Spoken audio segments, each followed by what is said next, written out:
Spencer, great to see you again. Welcome back to Popternative. Thanks so much for having me. Losing track of how many times you've been on the show, but you're creeping up the leaderboard. Let's say that. Hey, champagne problems. Yeah, absolutely. It's interesting because, you know, every time you get a season 2 of a show, this is more of kind of a showrunner problem than an actor problem, but it's kind of like the how do we make it bigger? How do we make it better, right? That's always going to be the whole thing when you get a new season of a show. From an acting perspective, once you get kind of that green light that you're coming back for a season, there's two things, right? You're wondering about the overall story and arc of what's happened to all the characters, but there's also some interest about your character and what's going to happen with Xavier. How do you balance that when you start getting scripts for that specifically? Because they're two different things if you think about it.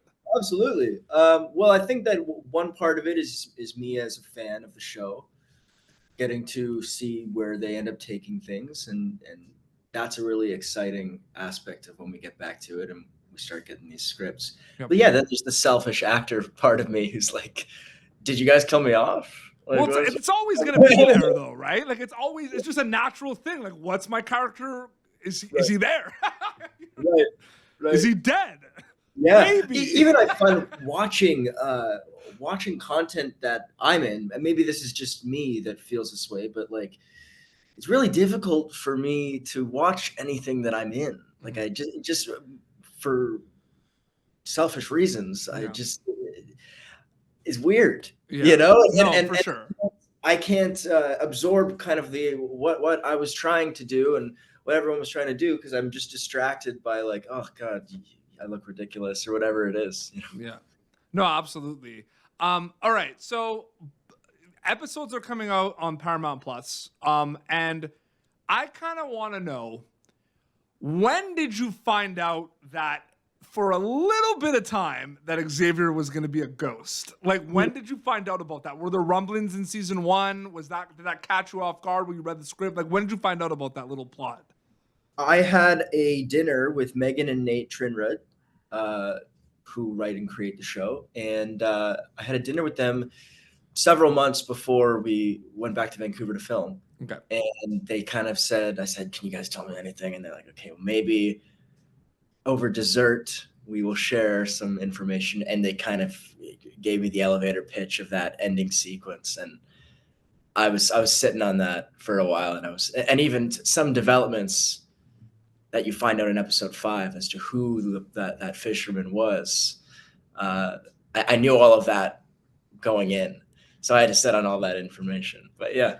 His obsession with paranormal activity is a very interesting thing, and it kind of adds to these layers of that this is a very complex character, and you kind of don't know what you're going to get with this character, right? Take me through the kind of like preparation or research component of the kind of like paranormal assessed component of Xavier, the kind of the group chats and all of that, like those boards. Like, take me through that. Like, I'm just curious about that, because that's a really interesting little specific thing to your character if you think about it. Totally. Yeah. And I was very much doing that as Spencer as well. I was researching a lot about how different cultures explain the paranormal, explain death. And I think Xavier would have been doing the same. There's a lot of notes in all the scenes when I'm using my notebook, yep. Or even the scene when I have the letter that I'm going to deliver, I'm going to say to Maddie. And I wrote that letter myself, and I filled those notebooks with all like theories about the supernatural. And yeah, there was a lot of just like, I don't know what that does to help the finished product, but it's really fun to kind of just immerse yourself in that. I also was really interested in exploring how people who have these near-death experiences end up explaining their lives as before and after. And yeah, there's a lot of really fun research to do on this season. There's a lot of cool things. I will always send you salt shaker emojis forever now, and I will always just like look at a salt shaker and just like think of that scene. I love that. I love that so much. It's funny because it's like one of those things too where does it feel kind of like a blur at times, Spencer, where it's such a big process of filming something, right? Especially a TV show where maybe it's not all in sequence and everything. Do you sometimes like forget about some things like that? Like maybe not that salt shaker thing because it's pretty funny and everything, but like, do you kind of now like see the episodes where people are talking about? You're like, oh yeah, like we did do that. Like, does that happen a lot? Yeah, well, and it's intimidating doing these interviews because I feel a responsibility to be this, to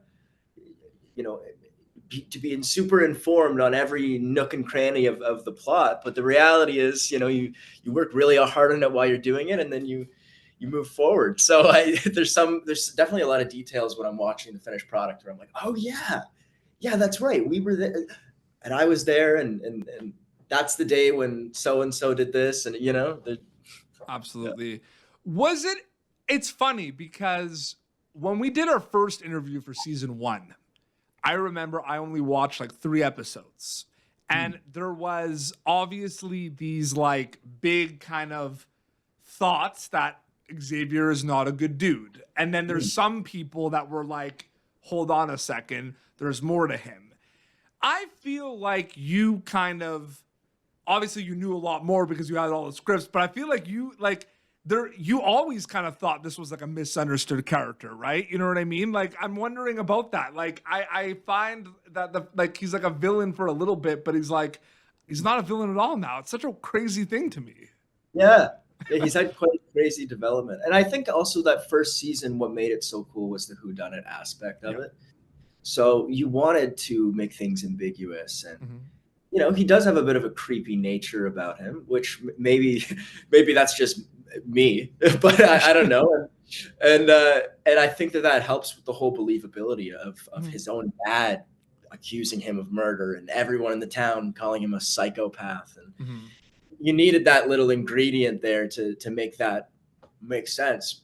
Yeah. But even if you see him in this season, he still has these like he's got a weird gaze about him at times. Yeah, but he's like just like this. He's just like, it's kind of like, okay, Xavier, settle down, Xavier. You're getting too excited about. Yeah. Now, he's just got a weird look about him. He's not actually. He doesn't have any ulterior motive. He's just got maybe a bit of a staring problem. No, it's good. You do such. I tell you this all the time. You do such a great job with that character, man. It's just a testament to your acting, dude. Okay, so I'm wondering how separate kind of like past projects or other projects are compared to something like this. Because I look at your role in like The Way Home and they're different kind of characters. But again, mindset wise, those are both shows that have characters from different time periods, which I like thought of before we got on. I'm like, that's kind of cool. You know what I mean? So like, do you bring mindsets or preparation like from each show to each other, or are they kind of separate once you wrap them? You know what? Like, I think you learn from every job you do, and in a perfect world, you get to take pieces of everything on with you to the next one. So I would hope that there are elements of what I get to learn on School Spirits playing Xavier that get to make their way into Jacob on The Way Home. But that show's really, really fun to do, and I love the physicality of that character. It's and even just the voice. There's a lot of different like mannerisms that were really fun to do. And they're subtle, but they're different from one another. Absolutely. It's all storytelling at the end of the day, but I feel like, I mean, you're bringing yourself from show to show. Like, it's Spencer MacPherson, right? So it's like, you know what I mean? Like, that is a part of it, right? It's just kind of, stepping in different shoes, so to speak. Yeah, absolutely. Yeah, which is interesting. I think one of the things I really liked too about season 2 of School Spirits for you and for Xavier is you got to kind of do some things that we didn't see at all in season 1. There was a little bit of kind of humor in your character. He could be goofy and funny. You kind of talked about his look. That wasn't really there in season 1. Was that a challenging process? Because at the end of the day, like, there is, like you said, there's still like the Xavier from season 1, but like, he, in a lot of ways, is like a different character at times this season, if you know what I mean. Yeah. Well, yeah, it's a lot of fun. I think that when we did the initial auditions for the show, I played him a little bit more like season 2. Like, he was a bit more goofy. And I tried to bring a little bit of that into like flashback sequences in the first season. But I think it was more of an interesting arc to see him kind of his journey through season 1 and into who he is now. really, it's just so much more fun to get to do these like more comedic scenes and not have to, always veer towards the doom and gloom. Absolutely. No, they for just sure. they write things so brilliantly in the second season. And I know in the episode that comes out this week, I got some really, really good stuff, and I'm excited for people to see Absolutely. That. No, for sure. It's really cool. We're going to go back to season 1 for this because I find that script to screen journey really interesting. And one of my favorite things about School Spirits is the ghosts from different time periods. And it's a credit to the actors that do such an amazing job with playing these ghosts from different eras. Take me through reading that in the script, and then take me through the first couple of like days of like filming, even though maybe you're not there around or like seeing that kind of come to life, specifically about the ghost component of it. I know you're not there all the time, like Rainbow was saying the same thing, but like they're around, you might see some things, or like, you know what I mean? But take me through it, or even like when you see it for the first time when the episodes come out. But what's that script to screen journey like with the ghosts specifically? Well, they like you just mentioned, they all bring so much of themselves into these roles. So it's reading something on a piece of paper. You couldn't possibly inject the life that, like, say, Milo or Sarah bring to their characters. I know we have a scene in episode 5 where we actually get to be in the same room and pseudo interacting with the ghosts, and that was really, really fun to witness, because they're also loose, and Oliver Goldstick, the writer, would kind of come in with some alts for them, and so things would be changing and evolving, and we even, as a participant in it, me and Milo found a cool little moment that wasn't in the script initially, where Xavier's, he's trying to be intent to listen, to be attentive, but he has no idea where he's supposed to be looking. So he's looking like directly at Wally's crotch, and but like really, like he's really trying to, like, I don't know. And Wally calls him out on it. That all the improv kind of stuff that we found was really fun. Are there a lot of conversations while you film with your cast, with the writers, directors, and showrunners, because there's so much that happens before you go to camera on it, right? Like there's a lot of kind of preparation. Are there a lot of like craft and like filmmaking and TV? Like, are there questions about that while you're shooting, or is it kind of like filming, or is it kind of just like, let's go, we did as much prep as we can, let's get in there? Like, I'm just wondering what the conversations on set are like specifically. It moves quick as TV tends to, but we have such an incredible crew on School Spirits, and we do ask questions quite a bit.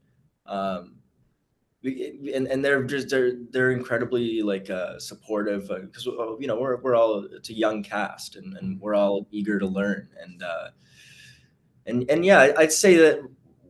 Well, you know what? Actually, with a lot of the directors, we do rehearsals, and we get to have a lot of conversations, and it's really cool to interact with them while shooting, and then see the finished product and see how each block of episodes varies, and their tastes and sensibilities, and how that translates to the screen. It's really cool. Absolutely. And episodes are rolling out on Paramount Plus for season 2 of School Spirits. Spencer, great chatting with you again. Thank you so much for coming back on the show. Thank you so much, Pete. Yeah, your Instagram account it's J Spencer MacPherson. I think I messed up. Spencer Mac. Yeah. Awesome. Cool. Well, this has been Popternative. YouTube.com/Popturn for previous episodes. Spencer MacPherson plays Xavier. You can catch him in season 2 of School Spirits on Paramount Plus. You can also catch him on the way home on Hallmark Channel, Hallmark Plus as well. Until next time, this is Spencer MacPherson and PD Beats signing off. Thank you for tuning in to Popternative. Make sure to check out our past episodes of Popternative on YouTube. This has been an Autograph Communications production.